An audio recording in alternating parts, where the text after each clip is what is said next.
설날 떡국 드셨습니까? 네. 설날 떡국 먹을 때마다 한 살을 더 먹는다는 것 때문에 어렸을 때는 되게 좋았습니다.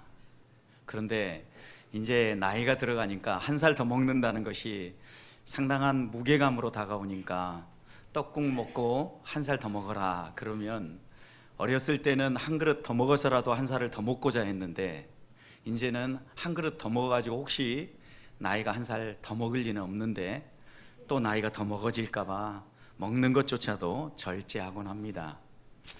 여러분, 우리가 이렇게 민족 명절 설날을 맞이하면서 여러 어른들을 만나고 또 가족 친지들과 함께 새해 인사를 나누는 이런 세시 풍속은 하나님께서 우리 민족에게 주신 큰 복입니다.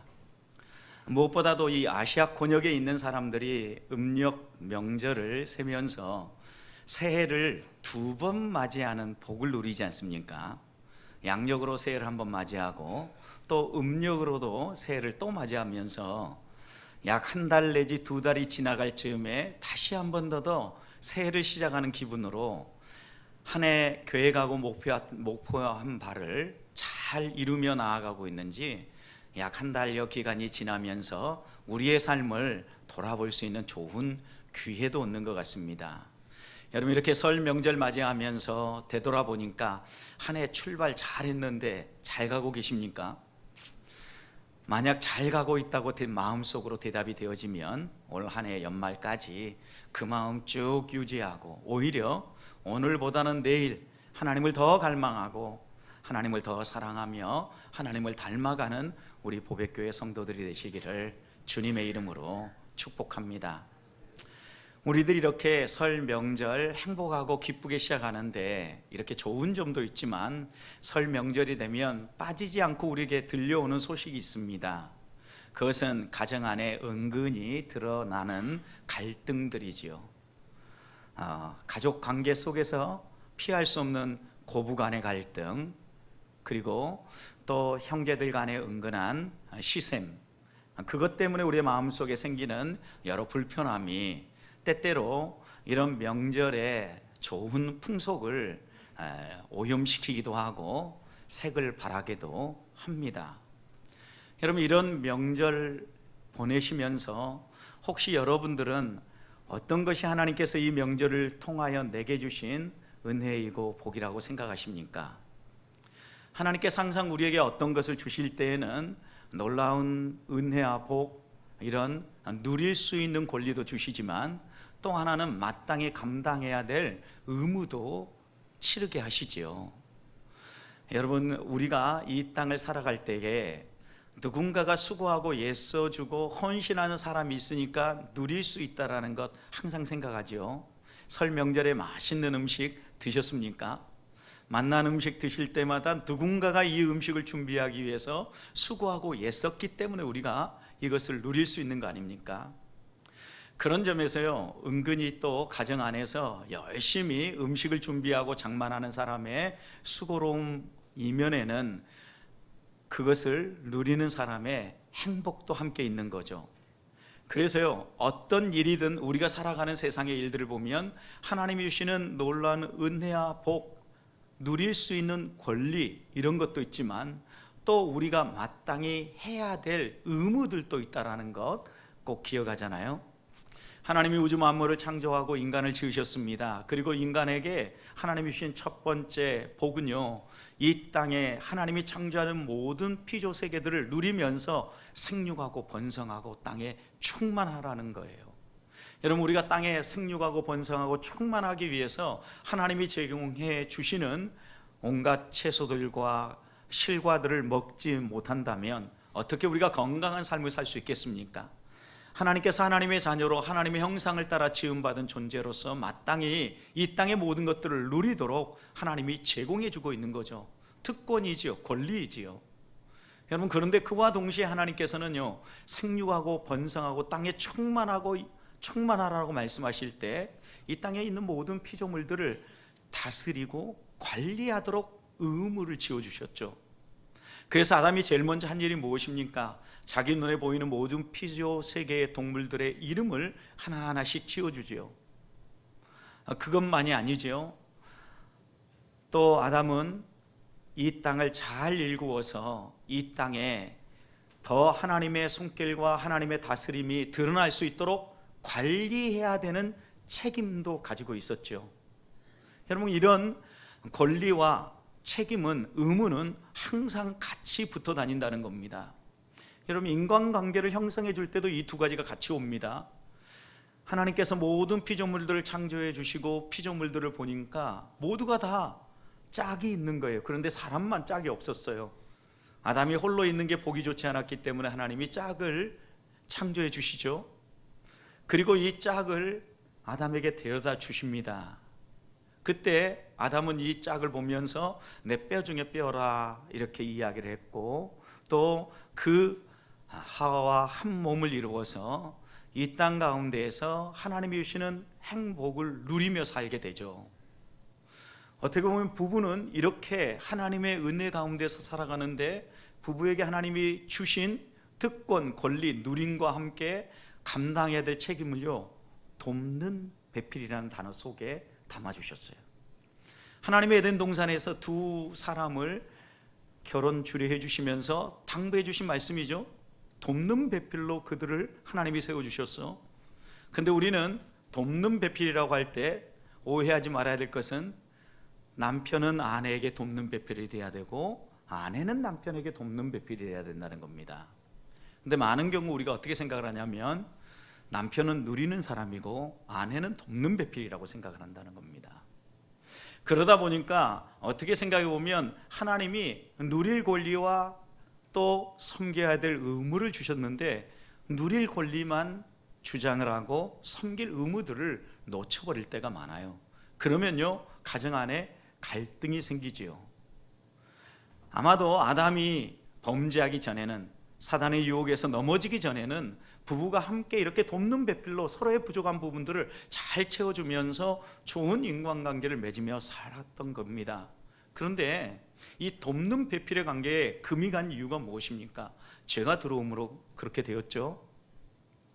서로 돕는 배필이었던 사람이요, 이제 서로 불평하고 원망하는 관계가 되어버렸어요.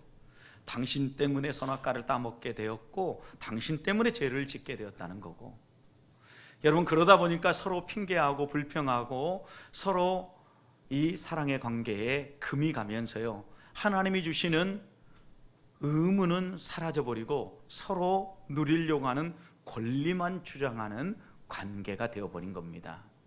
요즘 우리가 살아가는 세상도 보십시오. 모든 사람이 자기에게 주어진 의무사항들을 행함으로 말미암아 누리려고 하는 게 아니라, 누리려고 하는 마음이 먼저 있고 누리기 위해서 무언가를 좀 해야 되겠구나 이렇게 생각하는 경우가 더 많다는 것입니다. 근데 하나님께서 우리에게 주신 것은요, 모든 것을 이 땅에서 누릴 때 먼저 섬기도록, 먼저 섬기고 먼저 행할 수 있도록 항상 말씀하셔요. 돕는 배필로 서로의 필요들을 채워줄 때 우리가 누릴 수 있는 영역이 더 넓어지는 거거든요. 그런데 자꾸 누리려고 하면은요, 오히려 더 갈등이 심화되어지고 누릴 수 있는 영역이 줄어든다는 걸 알아야 됩니다. 명절 지나면서 우리 남편들 열심히 설거지 해주셨습니까? 또 전 부칠 때 옆에서 좀 거들어 주셨습니까? 시장이라도 열심히 봐오셨습니까? 여러분, 언제부턴가 우리 사회, 우리 문화에서는 이런 일들이 어색한 일이었는데, 그래도 하나씩 하나씩 변화되어 가면서 서로 더불어 돕는 배필이 되기 위하여 애쓰는 모습들이 하나씩 하나씩 회복되고 살아난다는 것이 감사할 일입니다. 저는 우리 보배교회 성도들이 서로 돕는 배필로서, 그리고 더 나아가서 함께 섬김으로 더 많은 것을 누리고, 하나님이 처음 우리를 창조하셨을 때 우리에게 주신 놀라운 복을 제대로 누리는 성도들이 될 수 있기를 소망합니다. 여러분, 성도도 생각해 보십시오. 세상 사람들은요, 이렇게 섬기면서 누리며 사는 거, 이거 당연한 거 아니냐, 그리고 누군가에게 내 권리를 포기하고 대신에 섬기며 산다는 것은 어리석은 생활 습관이라고 이야기를 합니다. 그렇지 않습니까? 우리가 때로 열심히 공부하고 열심히 좋은 직장을 찾고 일하는 이유가 무엇입니까? 누군가에게 좀 더 대접을 받고 더 행복한 삶을 살기 위함이 아닙니까? 그런데 성경에서 성도의 삶에 대해서 하나님은 말씀하실 때에는요, 항상 성도의 삶은요, 섬기는 삶이라고 묘사하고 있다는 점입니다. 섬기고 나눔으로 말미암아 먼저 풍성함을 더 누리고 하나님이 공급하신 하늘의 손길을 맛보며 살아가는 것이 성도의 삶이지 않습니까? 그런데 우리가 더 많이 누리려고 하고 또 무언가를 채우고 하나님의 그 무한하심과 영원하심을 내가 자꾸 추구하다 보면요, 이웃에 있는 것을 기웃거리게 되고 어떻게 하면 그것을 더 빼앗아 올 수 있을까 방법을 찾게 되고요, 그러면서 여러 경쟁과 다툼과 갈등이 우리 사이에서 떠나지 않는 것입니다. 우리 사이에 있는 수많은 경쟁과 갈등들을 여러분 깊이 들어가 보십시오. 누가 더 많이 먹고 누리고 또 권리를 주장하느냐의 문제가 그 주변에 항상 깔려 있다는 것입니다. 그런데 우리 주님은 이 땅에 오셔서 우리에게 성도의 삶에 대해서, 믿음으로 산다는 것에 대해서 가르쳐 주면서, 믿음으로 사는 것은 내 권리와 내 생각과 내 관점을 관철시키고 주장하는 것이 아니라 기꺼이 이 모든 것들을 포기하고 내려놓는 것이라고 가르쳐 주잖아요. 여러분, 믿음이라는 게 무엇입니까? 주의 말씀을 들을 때 우리에게 오는 게 믿음이지 않습니까? 하나님을 잘 이해하게 되고 그 바른 이해로부터 하나님에게 모든 것들을 맡길 수 있는 마음이 생기는 거죠. 이 마음이 언제 생겨요? 하나님에 대한 바른 이해가 있어야 돼요. 그런데 그 바른 이해가 말씀을 들을 때 온단 말이에요. 하나님의 말씀을 들을 때 하나님이 누구인가 깨닫고 그분이 나를 위해서 무엇을 하는가, 그리고 지금 오늘 또 우리를 위해서 어떤 것을 계획하고 있는가, 이런 것들을 이해할 때 우리는 하나님께 맡기고 하나님의 말씀을 따라 살아갈 수 있는 여유가 생기는 거죠. 때때로 내 힘과 내 계획대로 살아가다 보니까 힘들고 지치기도 하고 넘어지기도 하는 이런 경험을 하면서, 내가 이렇게 계획하고 사는 것보다 하나님이 계획하신 것을 믿고 따라가는 것이 더 행복한 삶이구나, 이렇게 깨닫는 거죠. 그러면서 성도의 삶이 좀 더 하나님께 의지하게 되어지고 믿고 맡기고 따라갈 수 있는 삶이 나오는 거죠. 그래서 바울은 갈라디아서 2장 20절에서 이렇게 얘기했습니다. 우리는 주 안에서 죽고 내 안에 주님이 살아서 살아가는 삶, 나는 죽고 내 안에 그리스도가 주인이 되어서 내 삶을 이끌어가는 삶, 나는 내려놔지고 내 계획과 내 생각과 내 권리들은 내려놔지고 하나님이 원하시는 삶을 내가 이루며 살아가는 삶, 이것이 성도의 삶이다, 이렇게 이야기하지 않습니까? 자, 그러면 다시 묻겠습니다. 사랑하는 성도 여러분, 이렇게 명절 지내셨습니까? 이렇게 여러분들이 누군가를 생각하고 내가 믿음으로 산다는 관점에서 여러분이 가족관계를 맺고 친지들과 여러 확대된 가족관계를 맺어가면은요, 갈등이 있다가도 해결되게 돼 있어요. 뭔가 우리가 이 갈등이 생겼을 때 내 생각과 내 판단대로, 내 생각대로 끝까지 주장하고 밀고 나가기 때문에, 내가 내려놔지지 않기 때문에 갈등이 끊이지 않는 겁니다. 우리를 눈여겨보시고 우리에게 좋은 것 주시기 원하고 결국은 우리를 풍성한 삶으로 이끌어 가시는 그 하나님에 대한 신뢰, 믿음이 우리 안에 생기면은요, 여유가 생기고 기꺼이 포기할 수 있는 마음이 생기는 거예요. 그러면서 성도의 매력, 어떻게 보면 이 세상 것에 전전긍긍하지 아니하고 하늘을 소망하며 여유 있게 살아갈 수 있는 그런 믿음의 멋이 살아나는 겁니다. 저는 우리 보배교회 성도들이 이렇게 살 수 있기를 소망합니다. 오늘 본문에 바울도 보십시오. 고린도 교회 여러 가지 크고 작은 문제들을 해결해 가면서요, 바울의 모습을 보면 참 멋있지 않습니까? 이게 정말 성도구나 하는 것을 느끼게 하는 일들이 많이 있지 않습니까? 오늘 본문의 단락은요, 바울이 정말 사도가 맞냐라는 이런 논란이 고린도 교회 안에 생긴 겁니다. 왜 이런 논쟁이 생겼냐면, 바울을 보니까 그가 자기가 마땅히 주장해야 될 권리들도 다 포기하는 거거든요. 예를 들면은, 여러분, 그가 사도로서 얼마든지 섬김받을 수 있고 대접받을 수 있는데 이런 것들을 기꺼이 포기하고 자기가 직접 열심히 섬기며 일을 하는 겁니다. 또 시장의 고기, 먹어도 오염되지 않을 믿음의 담력이 있는 사람입니다. 그런데 그는 기꺼이 이런 모든 것들을 포기합니다. 그런 걸 보니까 사람들이 어떻게 의심을 하냐면, 정말 저가 사도가 맞는 거야? 혹시 그가 뭔가 문제가 있으니까 저렇게 행동하는 거 아니야? 뭔가 뒤가 구리는 게 있으니까 자기 권리 주장도 못하고 저렇게 사는 것 아닐까? 이렇게 고린도 교회와 그리고 또 바울을 공격하는 사람들의 이야기가 고린도 안에 퍼져가기 시작한 겁니다. 그래서 바울은 그들을 향하여서 내가 이런 권리를 마땅히 가지고 있지만 자발적으로 기쁨으로 포기한다 라는 것을 이야기를 하는데, 이 이야기를 하기 전에요, 먼저 자신이 누구인가를 이야기하고 자신이 누릴 수 있는 권리가 무엇인가를 이야기한 다음에 내가 이런 권리를 왜 포기하는지에 대해서 설명하고 있는 단락이 오늘 본문의 단락이에요. 여러분, 그러니까 우리가 이 세상 살아가면서요, 하나님이 우리에게 주신 권리, 그리고 또 우리가 여러 관계 속에서 세워진 권리들을요 기꺼이 포기하면서 건강한 교회, 그리고 또 건강한 공동체, 화목해 하는 삶을, 화평케 하는 삶을 살아가기 위해서는요, 오늘 본문에 적어도 세 가지를 얘기해요. 첫 번째는요, 내가 누군지에 대한 분명한 이해가 있어야 된다는 거예요. 바울은요, 오늘 1절 말씀에 대해서 자기가 누군가에 대해서 얘기합니다. 나는 자유인이 아니냐? 내가 자유롭게 무언가를 할 수 있는 이런 권리가 없느냐? 이렇게 얘기하는 거죠. 나는 자유인이다 라는 거죠. 그 다음 또 이어서 한 말이 무엇입니까? 사도가 아니냐? 나도 사도다 라고 이야기하는 거죠. 여러분, 그 당시 사도라고 하면 적어도 두 가지 조건을 충족시켰어야 돼요. 사도행전 2장에 보면 여러분, 예수님을 판 유다 대신에 한 명의 사도를 다시 보충하죠. 그때 조건이 무엇이었습니까? 예수님과 함께, 예수님이 이 땅에서 공생의 사역을 시작할 때부터 마무리할 때까지 함께 했던 사람입니다.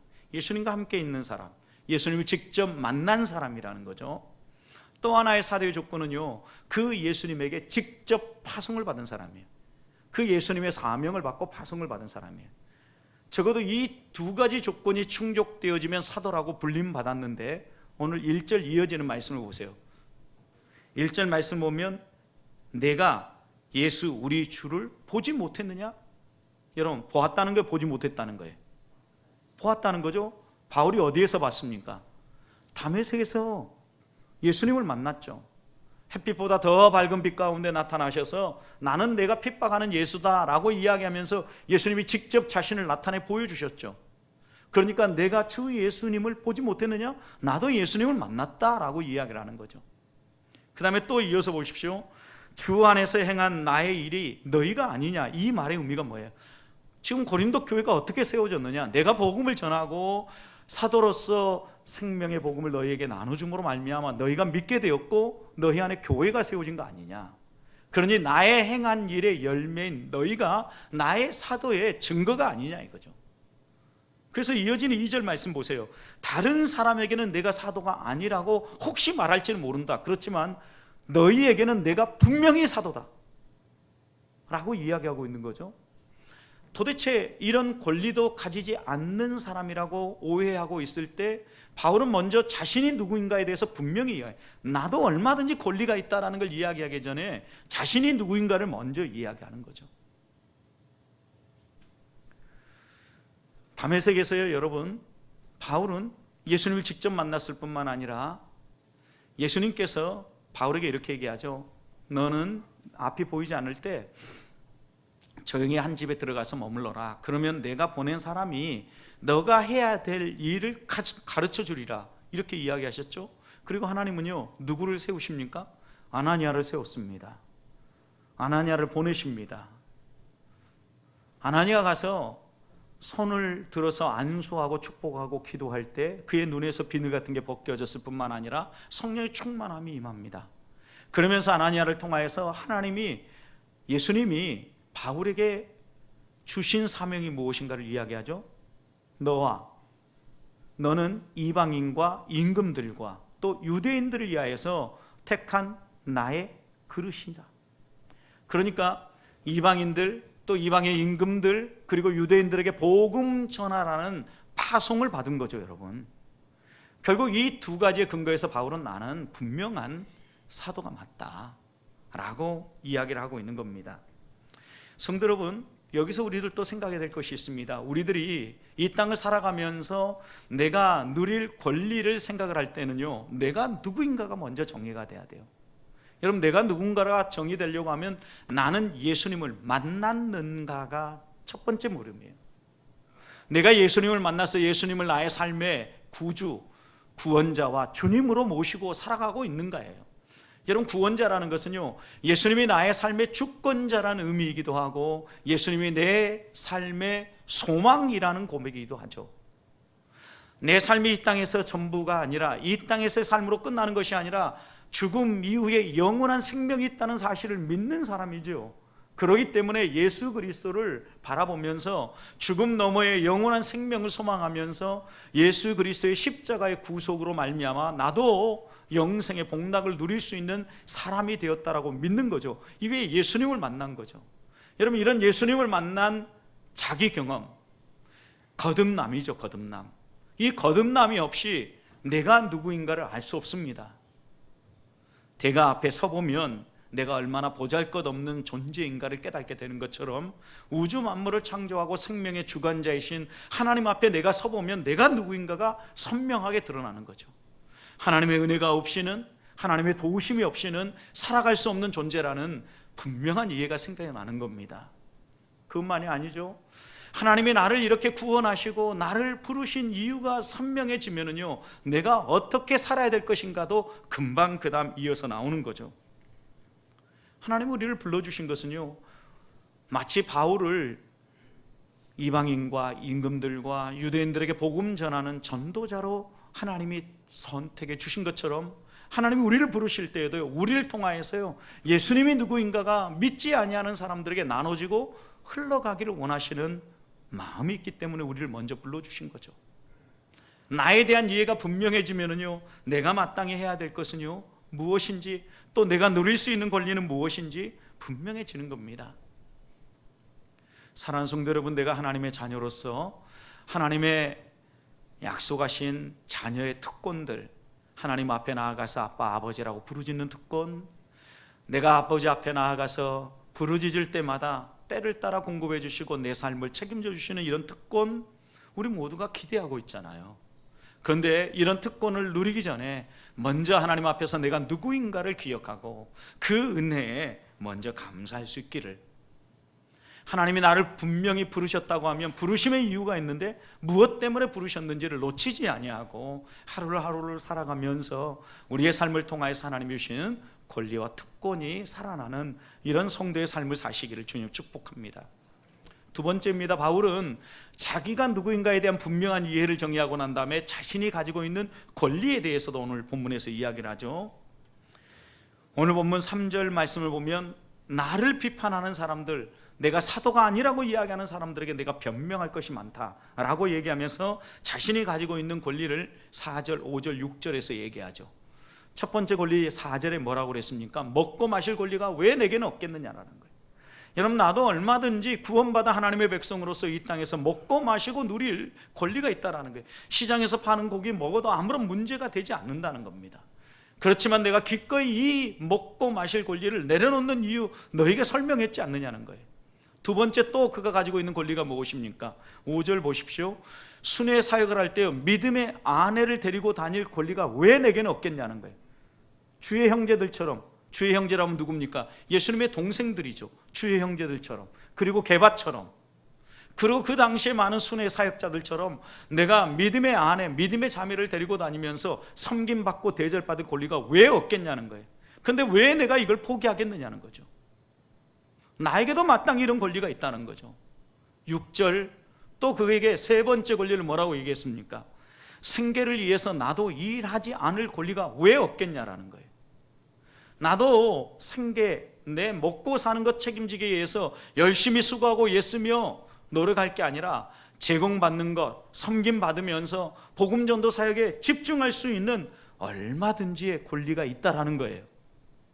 그런데 바울은 이런 권리들을 지금 이 고린도 교회 관계에서, 또 데살로니가 교회 관계 속에서 다 내려놓고 있거든요. 이런 권리가 자신에게 마땅히 있다고 주장하는 근거에 대해서 7절부터 12절 상반절까지 쭉 설명을 합니다. 하나는 일상생활의 예를 들어서 표현을 하죠. 일상생활의 예는 7절인데요, 여기에 누가가 3번 나옵니다. 누가 자기 비용으로 군복무를 하겠느냐는 거예요. 누가 포도원을 지어놓고 열심히 노력하고 수고했는데 그 포도원의 열매를 나는 절대 안 먹겠다 이렇게 말하는 사람이 있겠느냐는 거예요.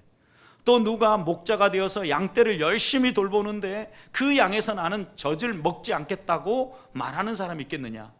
일상적으로 생각해봐라.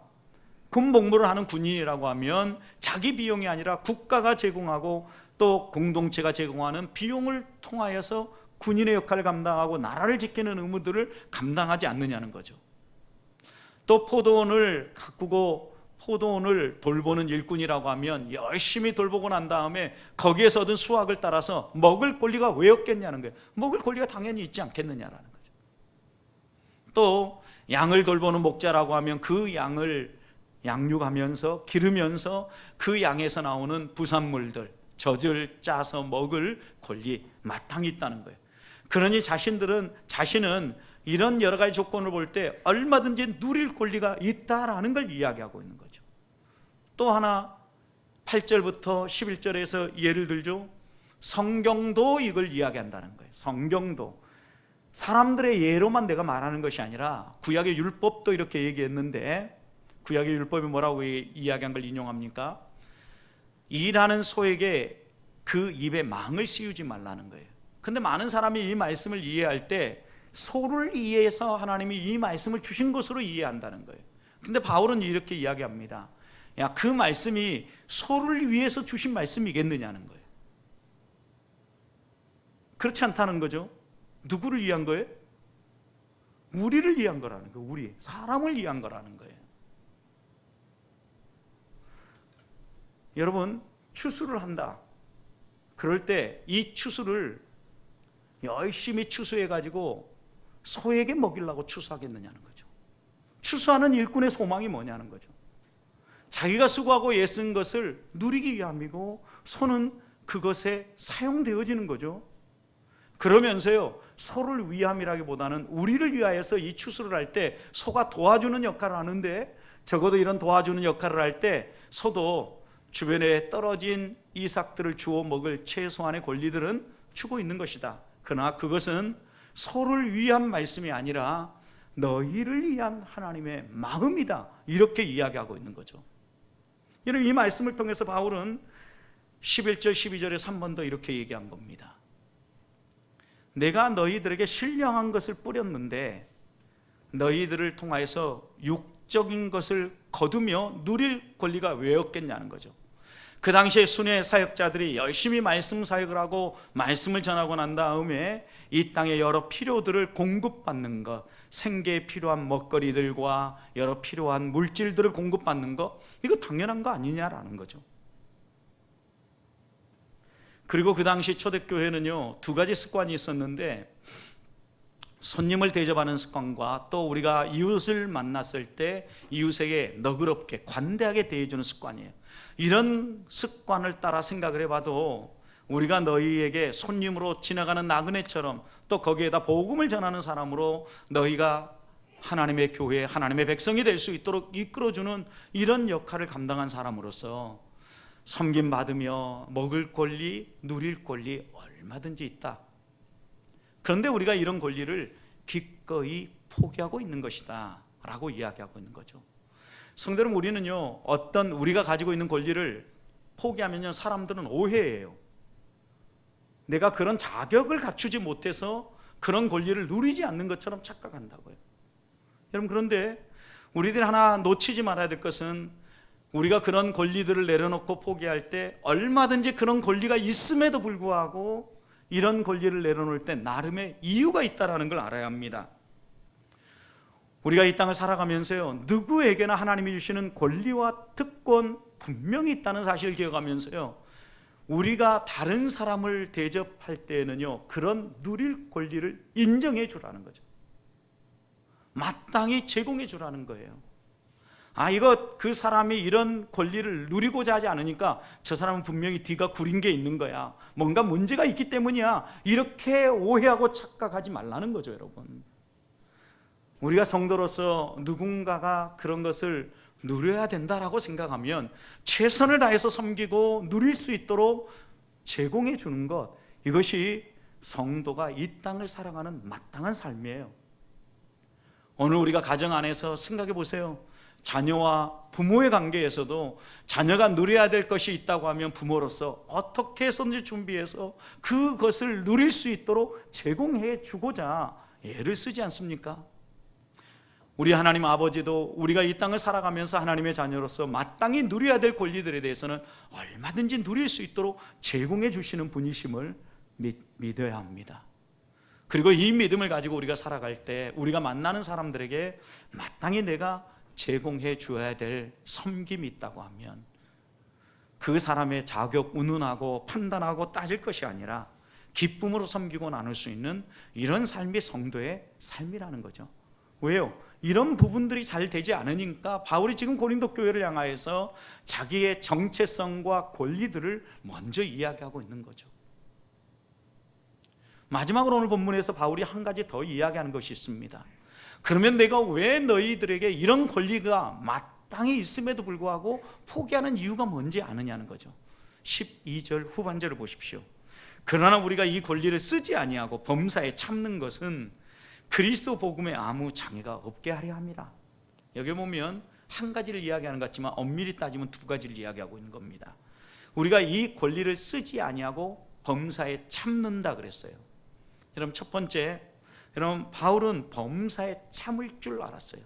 견디고 인내하고 기다리고 포기할 줄 알았다는 거죠. 여러분, 그런데 여기에 참는다라는 표현은요, 조용히 없는 것처럼 가려둔다라는 거예요. 있어요. 그런데 없는 것처럼 가려두는 거예요. 이게 뭐예요? 참는 것이에요. 바울에게 얼마든지 그런 권리가 있는데 마치 나에게 그런 권리가 없는 것처럼 가려둔 거예요. 덮어둔 거예요. 그게 참아내는 거예요. 여러분, 이러니까 사람들은요, 그 권리가 없는 것처럼 오해하는 거예요. 근데 바울이 왜 이렇게 참았을까요? 왜? 고린도 교회 성도를 사랑했기 때문이죠. 왜 참았을까요? 아직 믿지 아니하는 사람들이 구원받기 원했기 때문이죠. 구원받기 원한다는 것은 그들을 향한 사랑이 있기 때문이죠.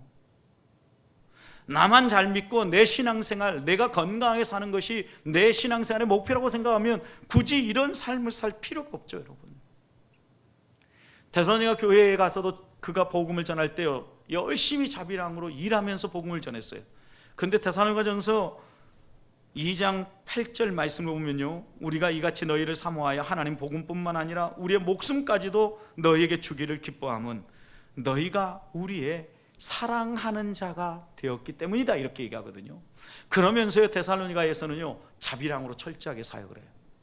권리가 있었어요. 근데 그 권리를 주장하지 않았어요. 왜요? 사랑하기 때문에. 성도 여러분, 우리가 우리의 자녀들에게 부모로서요, 어떻게 보면 권리를 가지고 있어요. 어떤 권리입니까? 섬김받을 권리, 효도받을 권리. 그런데 때때로 우리 자녀들이 이것들을 감당하지 못해도 어떻게 해요? 기다려주고 또 그렇게 할 수 있도록 지도해주고 또 참아주는 이유가 무엇입니까? 사랑하기 때문이에요. 교회 안에서 여러 성도들이 좀 더 어른이, 좀 더 어린, 이것은 나이가 아니라 영적으로 어른인 성도들이, 영적으로 좀 더 어린 성도들이 자충우돌하고 여러 가지 문제들을 일으킬 때 그것을 다독거리면서 잘 품어줍니다. 왜요? 사랑하기 때문입니다.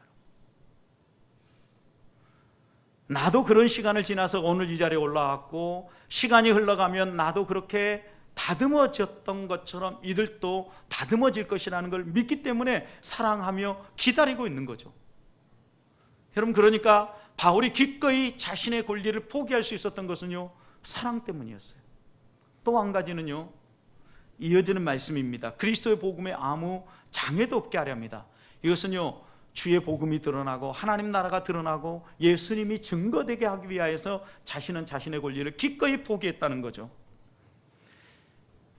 데살로니가 교회 가운데 오해가 있었는데 어떤 오해가 있었냐면 믿는 사람들이요 주님이 곧 오시니까 좀 더 많이 가진 사람이 적게 가진 사람들하고 나누면서 그냥 열심히 예배하고 기도하고 신앙생활만 열심히 하면 좋겠다 이렇게 생각한 거예요. 그래서 몇몇 사람들은요 일도 하지 않고 그냥 교회에서 계속 먹으면서 교회에 머문 거예요. 이런 오해를 가지고 있는 이 데살로니가 교회에 바울은요 모범을 하나 보여줬어요. 어떤 모범을 보였냐면 데살로니가 3장 6절 보면 형제들아 우리 주 예수 그리스도 이름으로 너희를 명하노니 게으르게 행하고 우리에게서 받은 전통대로 행하지 아니하는 모든 형제에게서 떠나라.